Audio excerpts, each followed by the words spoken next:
Okay, so shalom, everybody. Welcome back after a very long recess and break from lesson 24, Likutey Moharan. So we're continuing lesson 24, section number 9, the big brackets that Reb Noson is reiterating, re-elaborating, re-explaining, re-expressing paragraphs 7 and 8, which talk about the Keter and the bounce back, and the Zohar Parshat Noach, page 65a. So Rav Nosson is going over the details, and with Rav Nosson's wording, it sheds light to what he says also in the Likutey Alachot on this lesson. So we're going to do our best to cover as much ground as we can, Bezrat Hashem. So we're in the middle. We started paragraph 9 a long time ago. So it's like in the second section of paragraph 9. And at this point, he's going to explain what happens with the running and the bounce back. Okay, and he explained already that there has to be a bounce back. And he's going to explain it now better. He says like this, Rav Noson. Again, in the middle of paragraph 9, in the BRI edition, it's page 94 in the Hebrew. Okay? And now he says, through the running of the mind and the ma'akev, the barrier that prevents the mind from running. So it's a tag team because they work together. It's redifa and ma'akev, and you need them both. Rav Noson Likutey Alachot, he says that in redifa and ma'akev, you need in both emuna. When you're running, which is like the blessing of the intellect, you have to always remember that you don't know. I know that I don't know. And my goal is to realize how much I don't know and how much I have to rely on emunah. So while you're pursuing, you also maintain emunah. In fact, for the pursuing to take place, you need to join it with emunah. Because like we said, if you remember in the lesson earlier, that when you join emunah with the sechel, it's like joining the malchut of the upper dimension, the upper world, if it's Yetzirah, with chokhmah bina dat of asiya. So and what's higher is the emunah, the malchut, which is emunah. So that together, that joining the emunah from the upper world pulls up the brain to go forward. What allows your mind to pursue godliness is the fact that you joined it with emunah. That gives you the green light to start going and advancing in life. This is something amazing. People don't realize that you want to really perceive true perceptions, you're gonna have to join emuna with it. And he says, Rav Noson, this is scary because it shows you that you can have people that are learning their whole life's Torah and they're off.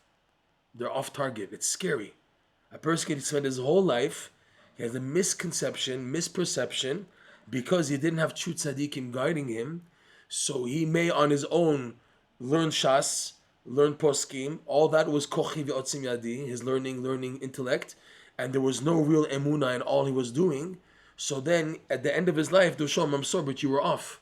You were off because you didn't accept, you didn't have the humility necessary to find the right tzaddikim, the right people in life to give you guidelines, and therefore, chas v'shalom, you're learning Torah, no problem, bravo, but you're off. You didn't get to what you were supposed to get to perceive, and the hasagot that you're supposed to get to, you didn't get to that because it was missing the ingredient of emuna from a higher level, which only when tzaddikim tell us about this, then we're aware that this is the combination that's needed. That I'm learning on condition to know that I don't know. I'm learning. I'm absorbing, but I'm putting it in the cup of emunah, something very big in life. Okay, so this is emunah that's needed in the redifa, and the me'akev also there's an emunah. Okay, there's an emunah that when you're being pushed back, you don't know. In other words, you don't. What is the emunah? Rav Noson says amazing. He says most people in life, when they think they're advancing, in reality they're going backwards, and when they think they're going backwards, they're really going forwards. Like in this lesson, he says the pushback is how you grow. What? What in the world? Yes, the pushback is where the growth is. The thing is, you see it as a pushback, as a deficiency, as a setback, as a negative experience. going through negative, and reality, it's closer to you. In other words, you are closer to Hashem in proximity when you're pushed back. This idea also Rabbi Nachman talks about in lesson 7, part 2, where there's what's called the Dare Mala, Dare Mata, those who dwell above and those who dwell below. The ones who dwell below are very far, and they need to be made known, Melo chol haaretz kevodo, that Hashem's glory fills the world. They should be made known, shh, look at you, you're part of a bigger picture, and things are just glowing, and hold on, and things are going to be amazing, and what you're doing is amazing. And he feels so low, I feel like I'm nothing, and this. The tzaddikim give chizukim for those people to make them realize, no, you really are much closer. Okay? And the people who are up, and they think they're pursuing, they think, so it's like a ping pong. You think you're pursuing? You're far. You have to believe that you don't know. Tachlit ha'idea shelo neda is when your brain is in momentum, you have the redifa. In the Me'akev, there's no brain, you've been pushed back. But you need emunah there to believe that right now you are building the greatest kelim in your existence, which are going to help you to pursue what you have to perceive and reach. So there you need emunah also. You need emunah, Reb Noson says, in the Me'akev, to believe that this pushback is really the greatest coming close to Hashem that you can experience in your life. Crazy, huh? You're being pushed back, but really, this is what's going to bring you closer than anything else. Unbelievable. Unbelievable. Okay? So this is the emunah that's needed in both Reb Noson, and it's a package deal. It's called, the Jews, they blemished with this blemish already before receiving the Torah. Reb Noson goes into this. Before receiving the Torah, before the Jews reached Har Sinai, they came to a place called Mara. Mara means bitter, referring to the bitter waters. That the waters were bitter, and they were being tested. And Moshe Rabbeinu davened, and he threw a tree in the water, and the water became drinkable, became sweet, matok, as opposed to bitter, right? So there the pasuk says that the Jews were being tested, and when they failed the test because they said, Hayesh Elokim bekibenu im ayin. Is Hashem amongst us or not? Because they felt there's no water, Hashem has abandoned us. So, but reality was a test. So all the Sfarim, the Zohar, and Reb Noson elaborates on this point, is that the whole test of the Jewish people is yesh or ayin. In other words, is Hashem with us or is he not with us? When is he with us? When we feel distant, that's when Hashem is really with us. When I feel so far and I feel the distance, believe it or not, that's when there's a yesh. And ayin is when you're so high, and you think you're perceiving, and you think you understand because it's an intellectual pursuit and it's enticing and you want to experience understanding. That's when there's ayin. So the Jews, the problem is, Reb Noson says that in this whole thing of pursuing and non-pursuing, it's better not to try to delve into it all. Because the reality is you have no idea when you're pursuing, when you're not. When you're achieving, when you're not. When you're accomplishing or not. You don't know. Like Rabbi Nachman says also in Rabbi Nachman's wisdom, there are people that their whole life they toil to serve Hashem, and only at the end does Hashem show them what they actually accomplished. Their whole life they felt they're getting nowhere. All my davening, all my tefillin for 50, 60, 70, 80 years of tefillin every day, where did it get me? They're hearing the Kreta Torah, saying Kaddish, Amenim, learning Sfarim, finishing Sfarim. Where did it get me? A person feels so unaccomplished, okay? So Rabbi Nachman says there's certain people, or majority of people, unfortunately, that they only show them their accomplishments at the very end. Very end means, or before they die, or after passing on, they're shown what they accomplished. They accomplished tremendous things. But in this world, because of the concealment and because of free will, they don't see exactly. So there's yesh and ayin, and they can't be separated. You have the time of life, there's yesh, that there's pursuing, there's perceiving, and there's a time ayin, there's nothing, I don't know what's happening. And they're joint, they work together. They work together, and because they work together, and you don't know when it's yesh, when it's ayin, you fluctuate, you don't know. So Reb Noson says it's better not to lachkor. Don't delve your mind into trying to understand when you understand. You know, a person in life, he tries to pick up like messages and to build, what's the word in English? There's a good word that they use, that he picks up like a pattern. That's it, patterns in his avodat Hashem, And he begins to think, when it's like this, that means it's going to be like negative and it's going to be down. Like every year, I see this pattern every year. This time after Hanukkah, the last day of Hanukkah, I get smashed. So a person, he delves into trying to make like theories of when there's highs and when there's lows in the year, and to have adjusting attitude. But he says, Reb Noson, it's best not to delve into this, just to serve Hashem always with emunah, always with simple emunah and simcha because of the emunah. Because automatically, when you serve Hashem with emunah, and you admit you have no idea what's happening, so you're automatically happy because you just thrown everything. There's no brain and understanding, and you know that what the negative messages you're getting is not real because you can't understand here. So I have no choice to rely on emunah. So therefore, I have simcha because I know not to make any conclusions of what I'm going through, not to make negative conclusions. Okay, because I have no idea what's happening. So this idea of yesh ayin, and he said this, Reb Noson, this idea of the redifa and the ma'akev, the redifa, the running of the mind, and the delay, the being pushed back, that you have no idea what's flying, and you can't. Even when pursuing, he says, for example, the 9 chambers, they're 9 chambers. But the Zohar says these 9 chambers, they can't be perceived, they can't be made known. La yediya, la mitdabikin, la mityadein, you can't at all pursue them. So it's a quandary, it's a difficulty. Excuse me, because on one hand, it's 9 vessels. The wording is 9 chambers. 9 chamber. A chamber is a chamber. It's a room. It's something I can grasp. I can picture. And yet, he says, at the same time, it's ungraspable. So what do you want from me? What in the world? So Reb Noson says, this resolving of this contradiction can only be with emunah, that you're perceiving something, but you're really not. So what am I supposed to do? He says, Reb Noson, you throw yourself lechatchila into emunah attitude when it comes to perceiving. Don't get so much into, I understand, wow. And the person is more into probing and developing his mind in understanding Torah ideas. It's true, we have to understand Torah ideas. You have to lechaded et hasecha, Rabbi Nachman says, you have to sharpen your mind, but it always has to be in the cup of emunah. You're sharpening, but you realize ultimately you're not going to understand. It's going to lead you to not understand, and that's the goal.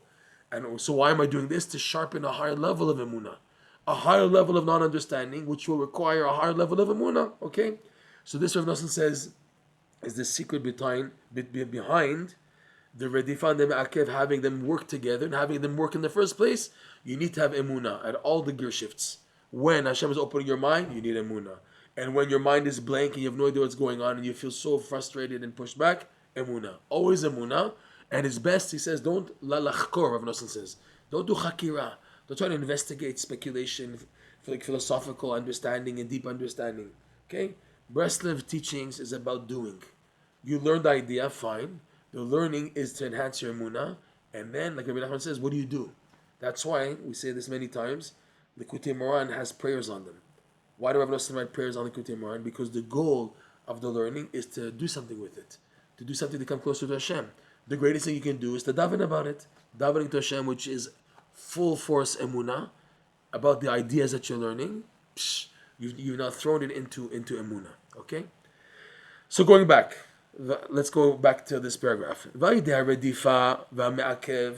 And through the running and the stopping, the preventing of the mind to run and pursue, and explains, Hainu, in other words, al yidei haredifa, shamochin watfina sig ora insof, through the running that the person's mind, mentalities, chokhmah bin adat, are running to perceive the infinite light, or ha'insof, the light of the infinite one. Okay, that's the redifa, like we explained many times. Va'idei koach ha'me'akev. Rav Noson throws in the word koach. He didn't say haynu alidei koach ha'redifa. He didn't say koach ha'redifa. Here he says the word koach ha'me'akev, and to the power, the strength of the me'akev, and explains what is it, and we're going to go into this a little bit. Shu koach ha'me'ashev ha'mesader. The koach of the power of preventing the mind from pursuing is shehu koach, is the power of the mind to settle, to become settled and organized.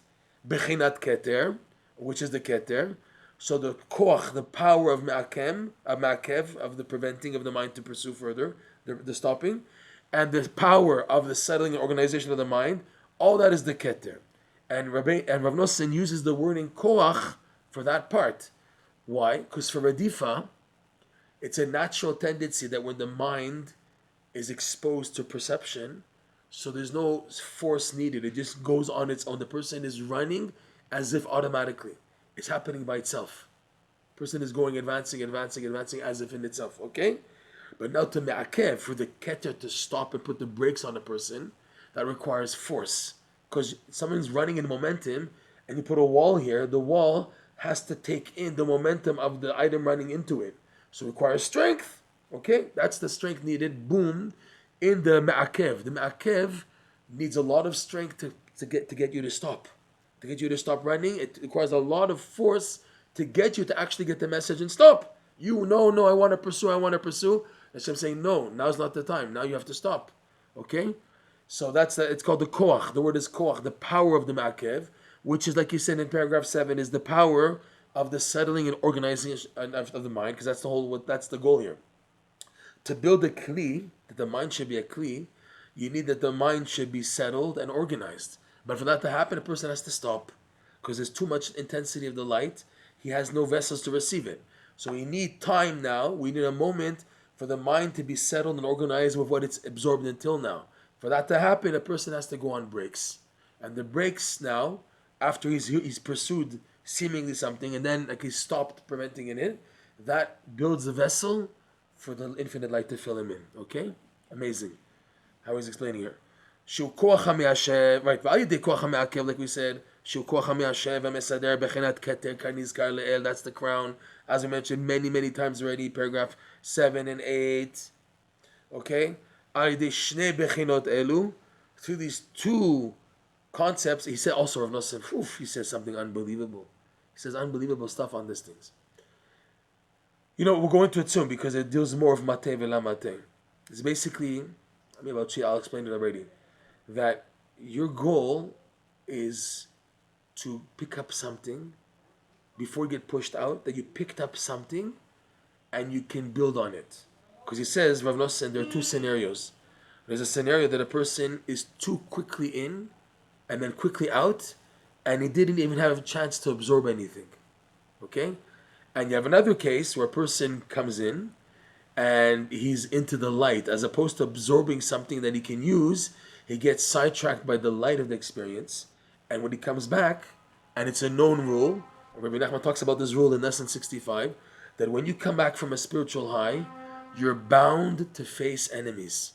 Enemies from the chambers of exchanges, the evil side, which will try to swap and take anything that you may have gained, any light that you may have experienced, to take that, to make it dark and miserable, and as if you got nowhere in life. Okay?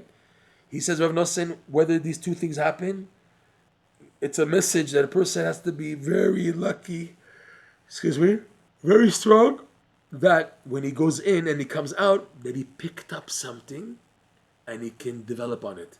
It's called, in the language of the Kabbalah, a reshimu. He has an impression on him, an imprint of that light impression on him. And Rav Noson says that amazing. This is yira. Fear of God is what you take back with you, and you determine, I have to change my life now. Enough is enough. After what I experienced, I can't continue behaving like the behemoth that I am. I have to shape up. That's yira. That you have a wake-up call to make a change. That was due to the exposure of the light in enough time for you to absorb something useful, something which is practical, and when you come back and the showing that you've attained a practicality in this light is that you have a boosted fear of heaven and you want to make a change. You want to do something better that you were doing wrong until now, and you said enough is enough. I have to change. I have to make this jump. This is now you successfully bringing back a light so strong that even though the evil is attacking you now, because that's the rule, whenever you come down with bounty from above, the evil tries to take it away from you. The chambers of exchanges try to swap it from you and to make you lose it. So what you need is to have a strong, firm foothold that no matter what they do to you, they can't take away what you gained. Even if it's a little bit, even if it's nothing, but it's enough to give you a boost in life to continue, a boost to serve Hashem, okay? So that's important to have that protected. Okay? So he's saying it's very important that the Redifa and Me'akev be done. You need to daven a lot. that the running and the being bounced back will be in the right amount of time, not too early, and also strong enough that when I come back, I can deal with the enemies trying to take it from me and be strong. I can have yir'ah.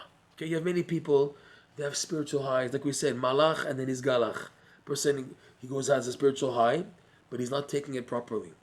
Or, in other words, it's in the case where he's experiencing a high, so he didn't go in and out. He came in and he's experiencing the experience, but he's looking for the wrong things. He's getting sidetracked by the light, as opposed to remembering, I have to change, I have to become a better person. That's why I'm here. Okay, so that's when people get stolen from. The first case of it's too quick. It's too quick. You're in and out. You experience the light, but it wasn't enough time to absorb something. That's also bad. The person is too fast.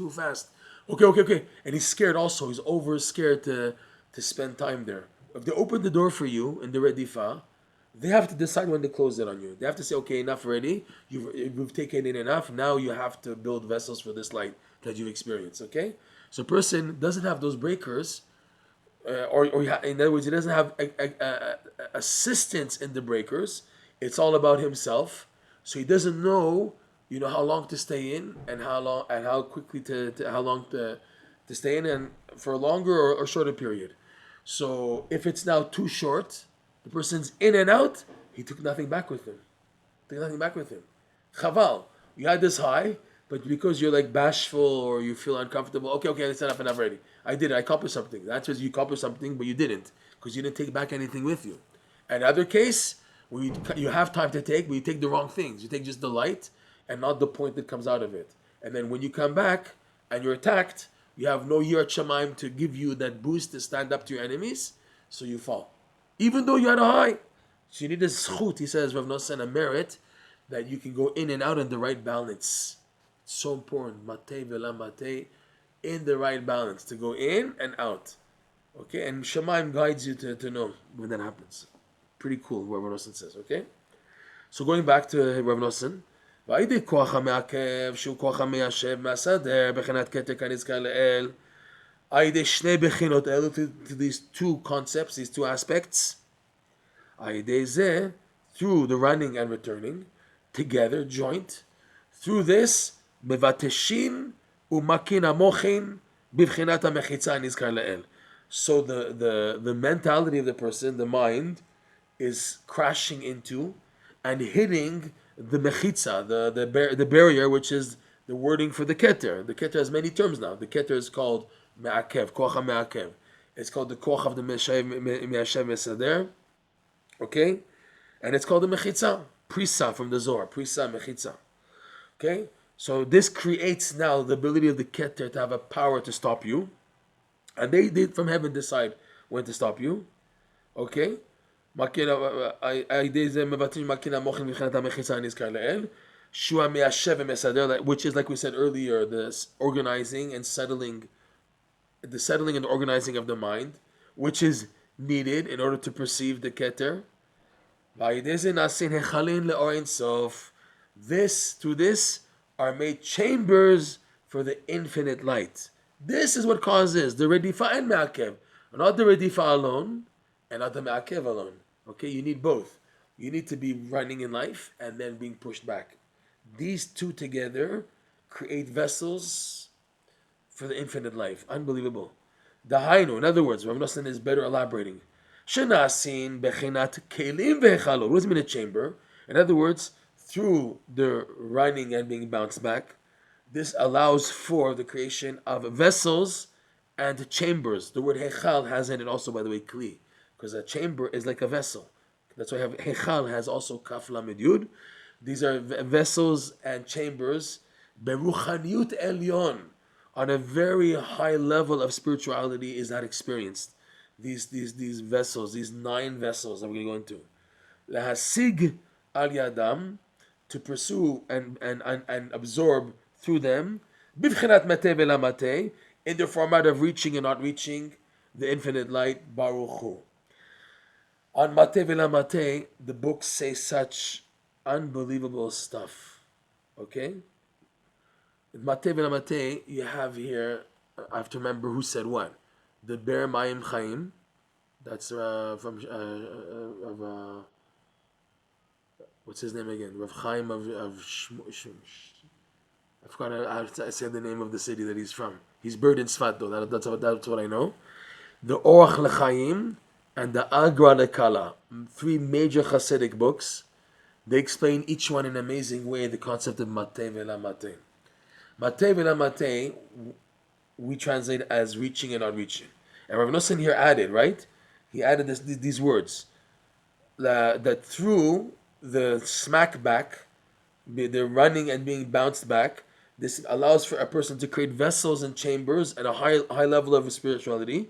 That through these vessels and chambers that you created, you can now perceive through them, but on condition. He says, "Bivchinat Matei ve'Lo Matei," in the format of reaching and non-reaching, because that's exactly where we have to get to. Or Ein Sof, Baruch Hu, the infinite light, blessed be He. So the Be'er Mayim Chaim, he says like this. I think Chernovitz, Rav Chaim of Chernovitz, that's the Be'er Mayim Chaim. So he says that Matei ve'Lo Matei, reaching and non-reaching, is regarding two sphirot levels. The upper level, the higher one, and the lower one. Now, when the light goes up from the lower sphere to the upper sphere, there's a light of energy, spiritual energy, going upwards. So in relationship to where it is now, so I'm from down below, it's Lo Matei. I can't reach it. It's beyond my grasp. Okay? But by it going up, by the light going up, the light of Keter going up to Keter, this caused the light of Chokhmah to stay down and go down. And that's accessible. That's Matei. Okay, this is pretty deep. But he's saying, when you're pursuing, you're really not pursuing, because the light is running away from you. When you're pursuing, so you're going up of the light to its source, and at its source you can't perceive it. It's only what's left behind. And what's left behind on the lower sphere, which is Chokhmah, let's say, that is the perception of Chokhmah. So the Matei, the running, is really not perceiving, because I'm not perceiving the Keter. And the Lo Matei, which is now, you're stuck at Chokhmah, the lower sphere, but because the light went up of Keter, went up to the Keter in the Redifa, so it pushed down automatically the Lo Matei. So when it's going Matei for Keter, it's Lo Matei, but yes for Chokhmah. Okay, this is pretty cool how the Be'er Mayim Chaim, he explains very delicately these concepts of Matei and Lo Matei in his commentary on the Parsha. Okay? Then you have, after remember the Orach LeChaim, he said something similar, and please excuse me, I don't remember the details, it was something amazing. But the Agra deKalla, he says something phenomenal. He says it's Hashem's way that when a person has reached his maximum level, that's the way when Hashem distances himself from that person, because if he stays in close accessibility to a person, the person can just disappear. So he shows this hinted to in the verse in Parshat Vayera, when Avraham Avinu is trying to convince Hashem not to destroy Sodom, and after Moshe Rabbeinu finished all his arguments, he asked 10 cities, 9, 8, 7, 6, 5, okay? And then he gave up. So it says that once Avraham Kila ledaber, Kila, finished talking his arguments in front of Hashem, so Vayelech Elokim, so the Lord left him. Right? Vayelech Elokim, kasher Kila ledaber, Avraham, that the Lord left when Avraham stopped speaking. So then, like Rashi says, he left in order to, that now that the judge left and he gave the sentence, so now the executioners of the judgment have to go out and do it. Because but he waited, Hashem, the judge, waited for Avram Kila ledaber, and then also it says that Avram went back limkomo, to his makom. Okay? This is the verse more or less, the verse there. He says, Agra deKalla, phenomenal. This is such a mind blower what he says, unbelievable. He says that Kila ledaber, when Avraham stopped to speak his arguments to Hashem, maybe you find 9 people, 8 people, 7, and then save like two cities, 5, 4, 3. We know the whole argument there where it's to save Sodom by Avraham Avinu. So when Avraham finished to speak, so he rereads it. The Agra deKalla, Kila, is also rooted in the word for nichseva vegam kalta nafshi, for yearning. A person is pining, clinging, yearning to connect to Hashem. So he says like this: when Avram Kila ledaber, when Avram reached such a high point of yearning. And so we're going to connect it to the Pshat. Let's just first see the interpretation of the Agra LeKalla. He says, when Avram reached a level of kilayon, that he's just overwhelmed, Hashem didn't want him to disappear at that point. If now, at that state, Hashem continues to talk to him in close proximity, and Avram Avinu reached a level of high-level yearning, which is the maximum level a Jew can experience is his yearning. So, Vayelech Elokim, at that point Hashem disappeared from Avraham, which is the reason he gives. I think this is what the Orach LeChaim says, why Hashem allows tzaddikim to have setbacks. Why do tzaddikim have also sometimes downs in the Avodat Hashem? Even though technically they're so righteous, they so killed the Yetzer Hara, the tzaddikim. They so worked on themselves, it doesn't make sense that tzaddikim should have setbacks in their life. Okay, and yet they do, because they're reaching such a close proximity level, and Hashem has compassion on them. He's worried that they might over-expire and disintegrate. So it has to be a separation. So that happens by throwing the tzaddikim down. Here also, the Agra LeKalla adds to this idea, and he says, when Avraham kila ledaber, he reached the maximum level of yearning due to his trying to find merit in Sdom. We're now going to join the Pshat with the interpretation of the Agra LeKalla. Avram Avinu was so working to try to tap into higher levels of Hashem's compassion. Okay, 5 cities, not maybe 4. It's less, but it means it's a higher level of compassion because I tried already 5, so I have to go higher and say 4. Okay, not, I have to go a high level of compassion, maybe 3. It's not, so maybe, maybe save 2. If not, save 1 until it kept on going up, and then there's no more. So by Avraham trying to dig, to seek compassion for the wicked of Sodom, he was actually activating in him higher levels, deeper levels of his yearning to Hashem, to Hashem's compassion. This is phenomenal what he's saying here. It's really amazing, the chidush of the Agra LeKalla. Okay, so the kilayon, not destroying. It's funny because Avram Avinu ran out of arguments, and yet the word used kila means he stopped to talk, but also means he tapped into such a maximum level of pining and yearning because he had to dig as a defendant, lawyer who's trying to defend Sodom, to find a merit in them. So he had to activate a high level of compassion, and that activated Avraham such a high level of ratzon. And Hashem said, whoa, this is dangerous now. If now I continue to talk to Avraham while he's in this state, he's going to disintegrate because of his proximity to me and his prophecy. So the verse says in the beginning, Vayelech Elokim, the Lord went. He took off, and Kasher Kila Avraham Ledaber, when Avraham ceased to talk, because, like the Agra LeKalla explains, because Avraham reached such a level of kilayon, of the nefesh, he's just yearning, his neshama is about to expire because of what he did in trying to dig to find compassion for Sodom. Phenomenal, right? Woof! This is unbelievable stuff when you think about it, okay? So Vayelech Elokim. So Hashem took off. And that was for the good of Avraham, like the verse continues, Vayelech Avram limkomo. And Avraham went to his makom. Okay? Rabbi Nachman explains in this lesson, makom, Hashem is the makom, Hashem's place is the keter. Okay? So Avram Avinu went to his makom, meaning through this, he was able to internalize the makom. The makom is the keter. We said this originally, I think in paragraph 6. Baruch kevod Hashem mimekomo. He says, Rabbi Nachman there, that the makom is referring to the keter. That's the makom. The place of Hashem is beyond the keter. So Avram Avinu had already mastered his present level of makom keter, and was able to internalize it. So it says, Vayelech Avram limkomo, his place, that he was able to internalize the keter, thanks to Hashem taking off before it was too late. Okay? All this is connected to that Avraham was trying to find merit in wicked people, so that pushed him to tap into such a high level of yearning that on his own he could never do that.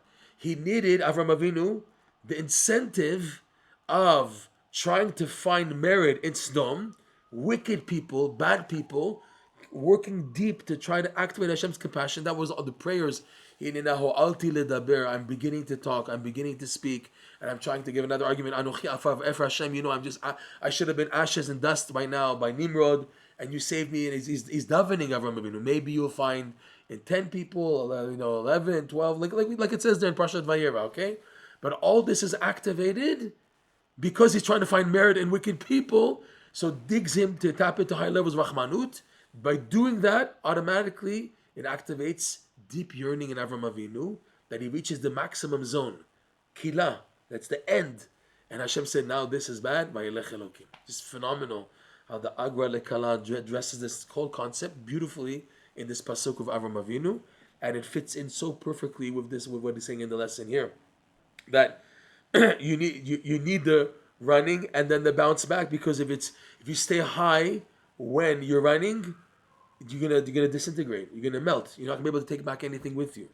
So that's what Reb Noson saying of Matei and Lo Matei is warning us. Everything has to be in and out. Again, you have to be careful that it's not too fast. Like we said earlier, Reb Noson said you have to take something back with you. And number two, what you take back shouldn't be like the guy. They give a person like a 1 hour shopping spree in Macy's. You know these things? You have 1 hour, take whatever you want. So the person takes the stupid stuff. He's in such a rush, he takes the stupid things. Or like Rabbi Nachman said that when it was a fire on Shabbat, let's say, people out of the behala, they take the wrong things. They take the stupid, unnecessary things. So also a person having a big light and intensity, it's not a person, he's not himself, so he takes the wrong things. Be smart. He needs to be said to take the right things. So you need a zchut, a merit, that when you come back from any high experience Hashem exposes you to, that you come back with something useful, strong enough to give you a high dosage, a strong dosage, a proper dosage of yirah, fear of heaven, that you can now do something with it, and you can withstand the temptations and the confusions and the pushing down of the sitracha, of the chambers of exchanges to make you down. We'll stop here. This was fascinating. This was absolutely fascinating. I'm really amazed on all three Be'er Mayim Chaim and Orach LeChaim and the Agra deKalla, how they fit so beautifully in the ideas of the lesson, and they just re-express it so amazingly. We should be zochet to internalize these ideas. Okay, I highly recommend it to say the prayer on this lesson, prayer 24 from the Likutey Tfilot. Okay, you can get it at if you need a link. So you go to prayer 24, prayer and then the number 24 dot breslov-therapy, BRESLOV therapy.com.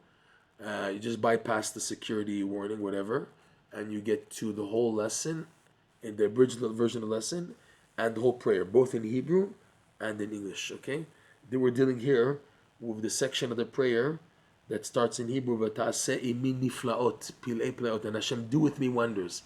Hashem, make with me wonders, do with me wonders. That's how the paragraph begins. It's a long paragraph, but it goes into this whole amazing idea of the reaching and not reaching, Bezrat Hashem.